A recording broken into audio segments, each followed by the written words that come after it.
இப்போ நம்ம டெஸ்ட் பண்ணலாம் அப்படின்றாரு. உடனே பிரைம் மினிஸ்டர் என்ன சொல்றாரு, வாஜ்பாய் சார் என்ன சொல்றாரு, இல்லை உலக அளவில் இதுக்கு தடை இருக்கு, உலக அளவில் அணுகுண்டெல்லாம் டெஸ்ட் பண்ணக்கூடாது அப்படின்னு தடை இருக்கு. ஆனால் நம்ம பண்ணோம்னாக்கா நிறைய விளைவுகள் ஏற்படும், நம்மளால டெஸ்ட் பண்ண முடியாத அளவுக்கு அவங்க தடுக்கலாம் அப்படின்றாரு. அப்போ கலாம் ஐயா என்ன சொல்றாரு, இல்லை இல்லை அவங்களுக்கு தெரியாம, அவங்க என்னதான் ஜியோ ஸ்டேஷனரி சேட்டலைட்டை வச்சு நம்மளை வேவு பார்த்தாலும் அவங்களுக்கு தெரியாம நம்மளால இந்த அணுகுண்டு சோதனையை கண்டிப்பா பண்ண முடியும் அப்படின்ற ஒரு நம்பிக்கையை கொடுத்தது யாருன்னா டாக்டர் கலாம் ஐயா. அப்ப நம்ம director of Indian atomic energy அது வந்து டாக்டர் சிதம்பரம் ஐயா, இப்போ போன மாதம் இறந்துட்டார். அந்த சிதம்பரம் ஐயா அப்போ அட்டாமிக் எனர்ஜி சேர்மனாக இருந்தார். ஸோ அவரையும் கூட வச்சுக்கிட்டு கலாம் ஐயா என்ன பண்ணாரு, டிஆர்டிஓ சீஃபா அதே பொக்ரான் இடத்துல எதுக்கு மேலே அந்த சேட்டலைட் வேவ் பார்க்குதோ அதே இடத்துல அதை செய்யணும் அப்படின்றத முடிவெடுக்கிறார். ஏன்னா அந்த இடத்துல தான் நம்ம பண்ண முடியும்.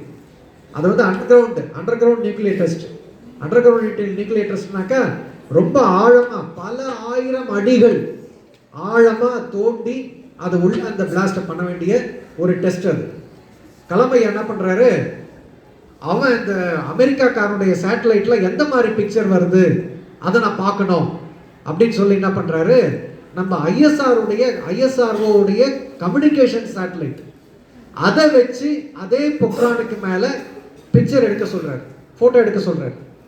அந்த போட்டோவை எல்லாரும் பார்க்குறாங்க. பார்த்து கலாம் ஐயா பார்த்துட்டு அதில் அந்த ஃபோட்டோவில் என்ன தெரியுது அப்படின்னு கவனிக்கிறாரு. அந்த பொக்ரான் ஏரியாவில் நம்ம என்ன பண்ணுவோம்னா, நம்ம ஆர்மி நேவி ஏர்ஃபோர்ஸ் உடைய ஆர்மி எக்ஸசைசஸ் போயிட்டே இருக்கும். ஒவ்வொரு மாதமும் அந்த ஆர்மி எக்ஸசைஸ் நடந்துகிட்டே இருக்கும். ஆர்மி எக்ஸசைஸ்னால் என்னன்னாக்கா, நம்ம ஆர்மி நேவி ஏர்ஃபோர்ஸை போர் இல்லாத நாட்களில், வார் இல்லாத நாட்களில் அவங்கள வந்து ரெஸ்ட் கொடுத்து நம்மளால் உட்கார வைக்க முடியாது. ஏன், அந்த போர் இல்லாத நாட்கள்ல அவங்கள நம்ம ரெஸ்ட் கொடுத்து உட்கார வச்சோம்னா போர் வர நாட்கள்ல அவங்களால போய் சண்டை போட முடியாது. அதனால நம்ம என்ன செய்யறோம், ஒவ்வொரு மாசமும் வார் எக்ஸசைஸ் அப்படின்ற ஒரு எக்ஸசைஸ் நம்ம வார் மாதிரியே போர் மாதிரியே ஒரு எக்ஸசைஸ் நம்ம செய்வோம்.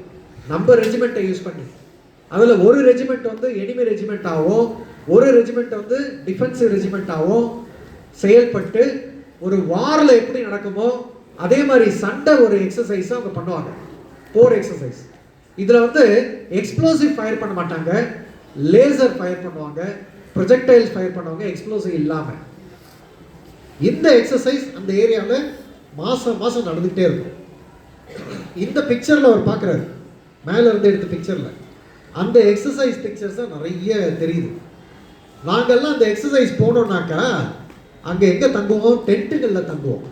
ஏன்னா அது வந்து பாலைவனம், தார் பாலைவனம், பொக்ரான் ஏரியா. தார் பாலைவனத்தில் பக்கா பில்டிங்ஸ், இந்த மாதிரி கான்கிரீட் பில்டிங் கிடையாது. நாங்கெல்லாம் டென்ட்டில் தான் தங்குவோம்.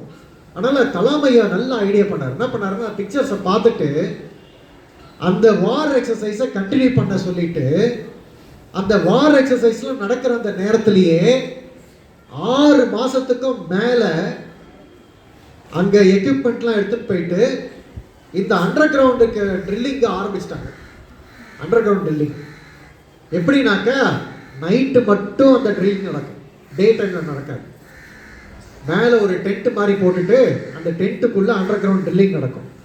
அந்த ட்ரில்லிங் எக்யூப்மெண்ட் எங்கேருந்து எடுத்துன்னு வராரோ நைட்டில் அந்த ட்ரில்லிங் போட்டுட்டு நைட்டோட நைட்டாக திருப்பி எடுத்துன்னு போய் அங்கே இடத்துல வச்சிடுறது. டேல எங்கே இருந்ததோ அந்த இடத்துல. அப்போ மேலே இருந்து பார்த்தா என்ன தெரியும், ஒன்றுமே தெரியாது. நம்ம ட்ரில்லிங் போகிறது நைட்டில் இல்லைங்களா, ஒன்றுமே தெரியாது நம்மளுக்கு. இது மட்டும் இல்லாமல் கேமஃப்ளேஜிங் டெக்னாலஜி அப்படின்னு ஒன்று இருக்குது. கேமஃப்ளேஜிங்னாக்கா கண்ணுக்கு தெரிஞ்சதை தெரியாத மாதிரி மறைக்க வைக்கிற ஒரு டெக்னாலஜி. அதை இன்னைக்கு நான் மாடல் கொண்டு வந்திருக்கேன், உங்களுக்கு காட்டுறேன். அந்த டெக்னாலஜிலையும் நம்ம டிஆர்டிஓவில் நிறைய நம்ம டெவலப் பண்ணியிருக்கோம். ஸோ அதுக்கேற்ற மாதிரி டென்ட் போட்டு அதுக்குள்ளே இந்த ட்ரில்லிங்கை பல ஆயிரம் ஆழத்தில், அடிகள் ஆழத்தில் இந்த ட்ரில்லிங் போடுறாங்க. போட்டுட்டு கடைசியில், அதாவது 1998 மே மாதம் 11ஆம் தேதியும் 13ஆம் தேதியும் அந்த 2 நாளைக்கு பிளாஸ்ட் பண்ணுறாங்க. நாங்கள் அங்கே இருந்தோம், ஆனால் எங்களுக்கே தெரியாது. நாங்கள் எல்லாரும் அந்த பொக்ரான் அணுகுண்டு சோதனைக்காக நாங்கள் இந்த எக்ஸசைஸ்லாம் பண்ணிட்டு இருக்கோம் அப்படின்றது எங்களுக்கு தெரியாது. நாங்கள் அந்த ஆர்மி எக்ஸசைஸில் இருந்தோம். அந்த வார்